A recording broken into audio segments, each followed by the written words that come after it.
आप देख रहे हैं हिमालयन वॉइस। मैं विक्रम सिंह। आज हम आए हैं लोहारी गांव में। वो लोहारी गांव जिसे 2022 में सिर्फ 24 घंटे का समय दिया गया और पूरा गांव जो है खाली कराया गया। वजह ब्यासी जल विद्युत परियोजना। आपको बता दें कि जो लोहारी गांव है, ब्यासी जल विद्युत परियोजना में मात्र एक गांव यही ऐसा था जो पूर्ण रूप से विस्थापित था। आपको दिखा दे, कैमरामैन से कहूँगा कि इधर दिखाइए। देखिए कि किस तरीके से पूरा गांव वीरान हो चुका है। पूरी संस्कृति यहाँ पर वीरान है। जबकि जो हम आदिवासी लोग हैं पूरे परिवार में रहते हैं, सामूहिक उसमें रहते हैं। मेरे साथ कुछ ग्रामीण है, ग्रामीणों से बात करेंगे कि आखिर 4 साल हो गए हैं, क्यों आप लोगों के विस्थापन की उचित व्यवस्था नहीं कर रही। सर 4 साल हो गए, आगे बढ़ेंगे। 4 साल हो गए, तो क्या कहीं विस्थापन की, पुनर्वास की आप लोगों की वार्ता चल रही है कहीं, या अब कुछ नहीं? पहले तो मैं आपको आपके चैनल के लिए बहुत बहुत धन्यवाद करना चाहता हूं कि आप आए हमारी बात रखने के लिए। देखिए, मैं साफ कहना चाहता हूं कि हमारा जो गांव है वो 2022 में इसी टाइम पे विस्थापित किया गया था। धारा 40 लगा के 24 घंटे 25 घंटे का टाइम दिया गया कि आप गांव खाली कर दीजिए, अन्यथा आपके मकानों के ऊपर बुलडोजर चला दिया जाएगा। तो तत्पश्चात 4 साल का समय बीत चुका है, लेकिन आज तक भी हमारी सरकार, शासन, प्रशासन, निगम कोई भी हमारी सुध लेने को तैयार नहीं है। अभी आप देख सकते हैं, जैसा कि अभी आपको दिखाया गया था कि गांव अभी हमारा एज इट इज वीरान हो चुका है। पहले की तरह बहुत टाइम गुजर चुका है। और जो हमारे लोग हैं, जो हमारी माताएं बहनें हैं, हमारे बुजुर्ग हैं, बच्चे हैं, वो आज भी यहाँ पे एक स्कूल है लोहारी गांव में ही, वहाँ पे रहने को मजबूर हैं। ये सामने जो दिख रहा है, आगे आइए आप। ये सामने जो दिख रहा है पूरा गांव यहाँ पर सरकारी स्कूल में रहते हैं। पूरे लोग जो है सब बेघर हो चुके हैं। और आप देख सकते हैं कि ये लोग, मैं नहीं कह रहा हूँ, ये लोगों की मुँह जवानी है, खुद ही कह रहे हैं लोग जी। बिल्कुल। तो अभी 4 साल बीतने के बाद भी सरकार ने अभी तक हमारी कोई सुध नहीं ली है। हमें तो ये लगता है कि मतलब हमें ये महसूस होता है कि हम भारत का हिस्सा नहीं है, हम उत्तराखंड का हिस्सा नहीं है। हम ऐसा लगता है कि हम पाकिस्तान से आए हुए कोई शरणार्थी हैं।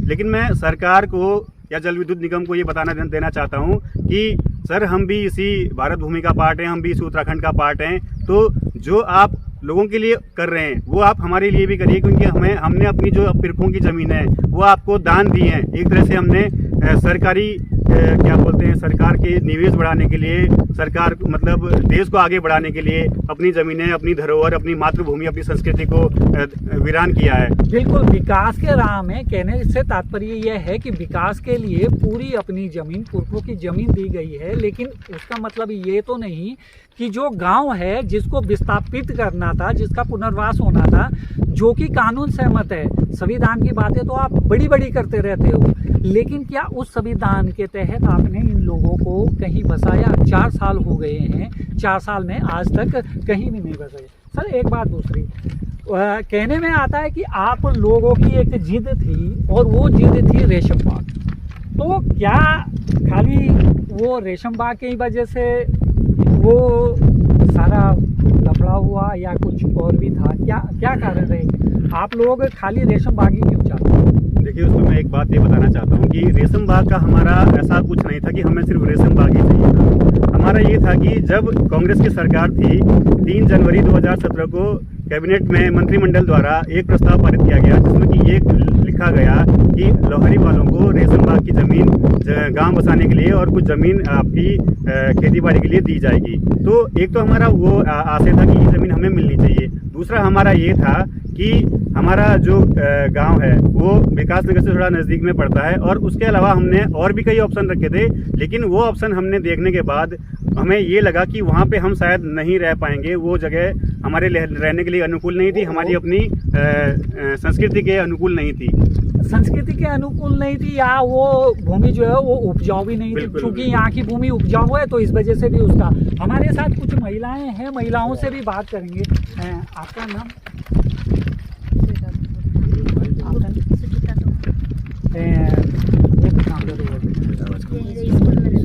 ये सामने जो स्कूल है, कब से रह रहे हैं? 4 साल। तो 4 साल से आप लोग यहीं हैं। क्या कोई शासन का कोई सरकारी आदमी आपके पास आया, कोई नेता कि आप लोग 4 साल से हो, आप लोगों के पुनर्वास की कोई व्यवस्था कोई आया या कोई नहीं आया हमारे पास। तो जैसे 30 त्यौहार होते हैं, कल परसों की शुरू होना है, तो आप लोगों को फिर सारे त्यौहार ऐसे कुछ नहीं है। लड़कियां भी सब लोग रोती है फोन करके कि अब लोग हम कहाँ जाते थे, पहले त्योहारों में आती थी। अब लोग जो आते हुए मंदिर में आते हैं और थोड़ा सा अपने मंदिर में आते हैं, यही खुले में जो है हम लोग मनाते हैं थोड़ा बहुत फील्ड में, स्कूल में, क्योंकि रहने के लिए तो कहीं है नहीं घर। रहने के लिए कोई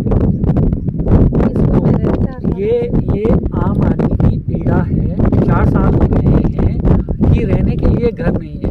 पूरी संस्कृति, पूरी सभ्यता आप देखिए कि किस तरीके से पूरा गांव डूब चुका है। यहाँ पर ये यमुना नदी है, यमुना नदी में ये पूरे घर जो है ये उजाड़ दिए गए हैं।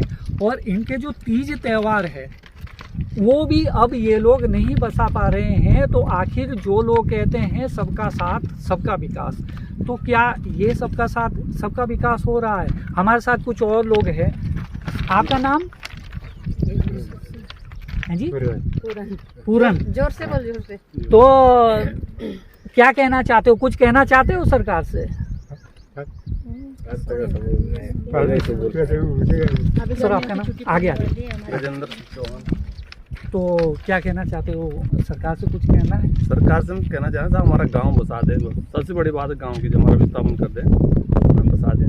तो 4 साल से आप लोगों का विस्थापन नहीं हुआ, जब से मतलब 24 घंटे का आप लोगों को अल्टीमेट दिया, उसके बाद कोई आया ही नहीं? कोई नहीं आया साहब, उसको आप पूछने भी नहीं आया, कोई देखने के लिए भी नहीं आया कि मतलब क्या जो है इन लोगों की पीड़ा है, क्या इनका दर्द है, कैसे रह रहे किस हालत में है। बिजली पानी कोई आप देख रहे हैं कि मतलब ये ग्रामीणों की पीड़ा है, ये उनकी पीड़ा है जिनकी जो है अपनी जमीन गई है।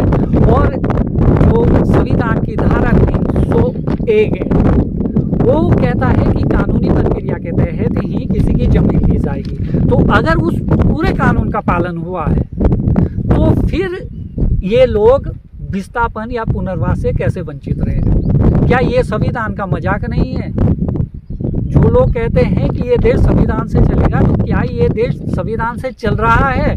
ये बड़ा सवाल है। सर हमारे बच्चों की गर्मियों की छुट्टियां पड़ने वाली है, सबका मतलब बच्चों के फोन आ रहे हैं कि हम लोग गांव आ रहे हैं। तो हम लोग यहाँ पे कोई व्यवस्था ही नहीं है रहने के लिए। सभी गांव के बच्चे छुट्टियों में गांव आते थे, तो हमारे बच्चे, हाँ हमारे जो गांव के बच्चे हैं, तो सभी सामान वगैरह कुछ कोई व्यवस्था नहीं है। बस ऐसे ही जिंदगी आज का साधन सब खत्म हो गए। जमीन हमारी सब लोग डूब गई है। थोड़ा मुआवजा मिला है, उसके हमें सिर्फ मकान लायक जमीन भी नहीं ले पाए। मुआवजा तो एक ऐसा है ना, वो तो अधिकार है, मुआवजा है, वो कोई एहसान थोड़ी ना किया है, वो कोई एहसान नहीं किया, वो तो जमीन के बदले मिला है।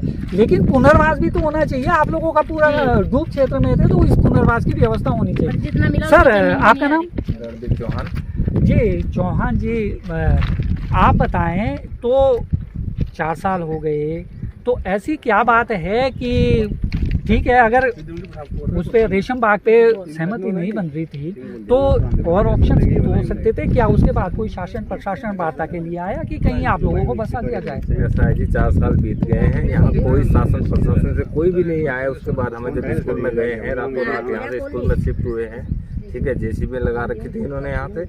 हम अपना सारा सामान उठा के स्कूल पे गए और वहीं रहे। 4 साल से वहीं रह रहे हैं। 4 साल से वहीं रहे। कल परसों वक्फ बोर्ड पर एक बहस चल रही थी। सुधांशु त्रिवेदी जी ने एक बहुत अच्छी लाइन कही। उनका कहना था कि तेरी तमन्ना है पर हम रार ना बोने देंगे। रार कांटों को कहा जाता है। तेरी तमन्ना है पर हम रार ना बोने देंगे, तुझे हम राह की दीवार ना होने देंगे।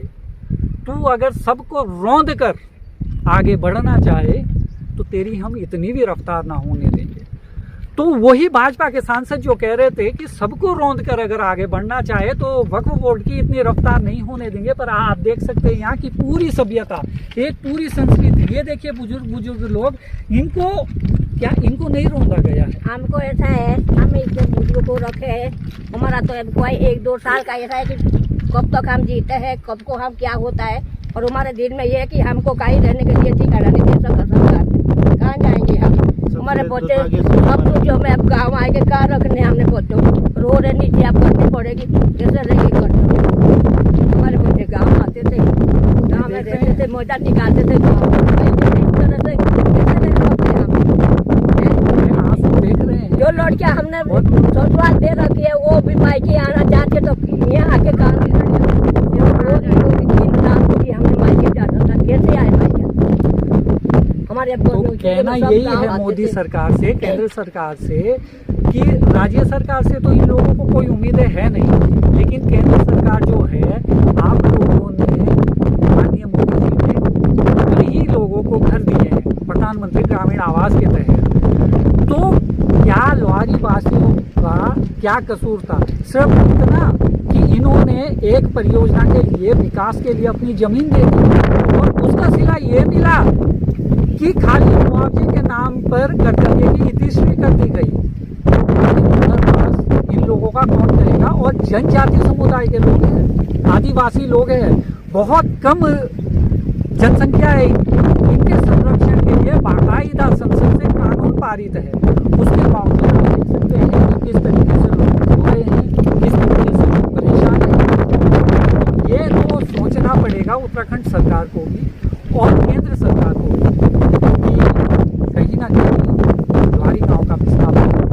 अच्छा, 2013 के बाद जो नए परिवार बने हैं उनको शायद अपना अधिकार भी ना मिला हो, तो उसके विषय में क्या कहना है?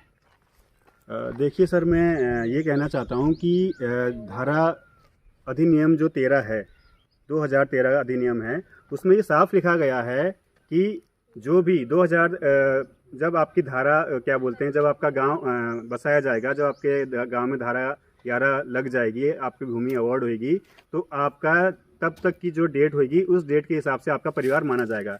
तो उस हिसाब से जब 2022 में हमारा गांव यहाँ से उठाया गया, उजाड़ा गया, 2022 में 3 मार्च 2022 को हमारी ज़मीनें अवार्ड हुई हैं, तो उस डेट तक 2013 से लेकर 2022 तक जो नए परिवार बने हैं उनको अभी तक उनका अधिकार नहीं मिल पाया है। जो उनको अनुदान, जो उनको मजदूरी मिलनी थी, डिस्टर्बेंस अलाउंस मिलना था, जो भी वो है, जो अधिकार उनके थे वो अभी तक नहीं दिए गए हैं। और उसके साथ साथ मैं ये कहना चाहता हूँ कि ये चीज़ जो अधिनियम 2013 का है उसमें ये लिखा गया है बाकायदा कि जब धारा 11 लगाई जाएगी, जिस डेट में धारा 11 लगाई जाएगी उस डेट में जो भी परिवार बने होंगे या पृथक हुए होंगे उनको अलग परिवार माना जाएगा। और उसमें जो 18 साल का आपका वयस्क भी होगा वो भी एक अलग परिवार माना जाएगा। उसको भी, जो परिवार को एक अधिकार दिया गया है, वो उन वयस्कों को भी दिए जाएंगे। तो मेरा सरकार से या शासन प्रशासन से यही अपील है कि इस बारे में जल्द से जल्द मतलब कोई कार्रवाई की जाए और हमें हमारा अधिकार दिया जाए। तो इसमें जो है सरकार से यही है कि भाई इसमें कार्रवाई की जाए। जी जी। अच्छा, अब कल परसों विशु भी शुरू होने वाला है। आज तक आप पूरे 30 त्यौहार मनाते थे पूरा गांव, कितने परिवार हैं यहाँ? यहाँ आप ये मान लीजिए कि यहाँ 100 परिवारों से ऊपर परिवार रहते थे। और आज जो है पूरा गांव जो है वीरान पड़ा हुआ है। बिल्कुल बिल्कुल। तो विशु तो सबसे बड़ा त्यौहार है, तो कैसे मनाओगे? देखिए सर, अब क्या बोलना है, अब सरकार ने हमें उजाड़ तो दिया है लेकिन बसाने का कोई अभी तक ना व्यवस्था करी है, ना कोई प्रावधान अभी तक इनके पास है बसाने का। तो मैं ये कहना चाहता हूँ कि जो ये विशु का जो त्यौहार होता है, हम जनजाति क्षेत्र के लोगों के लिए एक बहुत बड़ा त्यौहार माना जाता है। इसमें हमारे जो शादियां की हुई लड़कियां होती हैं वो हमारे गांव में आती हैं, वो अपने घरों में आती हैं त्यौहार मनाने के लिए, बच्चे आते हैं, बुजुर्ग आते हैं। लेकिन आप देख सकते हैं कि यहाँ हम कैसे जर्जर हालत में रह रहे हैं, तो वो त्यौहार हम कैसे मना पाएंगे? 4 साल पहले जब हमारा गाँव उजाड़ा गया था तब भी यही टाइम था। इस टाइम पे हमारी जो गेहूं की फसल थी वो खेतों में खड़ी थी। आप ये सोचिए कि वो तक काटने नहीं दी गई थी हमें, और त्यौहार तो खैर कैसे मना पाते हम, जब धारा 40 लगा के हमें एकदम से उजाड़ दिया गया था। त्यौहार तो कैसे मना पाते। अच्छा, अब जैसे विशु आ रहा है तो आप लोग विशु कैसे मनाएंगे? विशु कैसे मनाएंगे? विशु ना रहने के लिए जगह है, ना कुछ नहीं, गांव नहीं रहा तो विशु कैसे मनाए जाएंगे? अब 4 साल हो गए, बस ऐसे ही रह रहे स्कूल में, वीरान तरीके से रह रहे हैं। तो बच्चे वगैरह कुछ आते हैं या आते तो नहीं? बच्चे भी कैसे आएंगे जब कुछ रहने के लिए जगह ही नहीं? तो बच्चे कहते हैं गांव के लिए कि भाई गांव जाएंगे, इतना बड़ा त्यौहार है हमारा। अब जैसे सब वीरान हो रखे, अब आएंगे, त्यौहार तो मनाना ही मनाना है। आएंगे, अपने देव देवता है हमारे यहाँ, आएंगे लोग नीचे से, थोड़ी देर के लिए फिर चले जाएंगे। तो नानी तो जो से गीत गात लागो ते तो से लाओ है कि लाई ना तो से गीत कोसे लाने है बे, से गीत ना लागे है बे, कोसे लागते गीत। एक सौ कहा, एक सौ ना गीत लागे ना बात लागे। अब अपना रिवाज है, थोड़ा सा बच्चे सुबह आ जाएंगे, दिन में थोड़ी होली वाली खेलते हैं हमारे बच्चे, तो होली खेल के जो है वापिस शाम को चले जाएंगे। यहाँ तरहने के लिए टिकरानी है, सोने के लिए कहीं जगह नहीं है, कहाँ सोएंगे, बाहर भी नहीं सो सकते, शाम सर का डर है, कीड़े गडार का डर है। तब दिन में आएंगे, फिर शाम को चले जाते हैं। बेचारे बच्चों को तो रखने हैं, किराए में मकान ले रखे नीचे, तो वहीं रहते हो। फिलहाल के लिए इतना ही।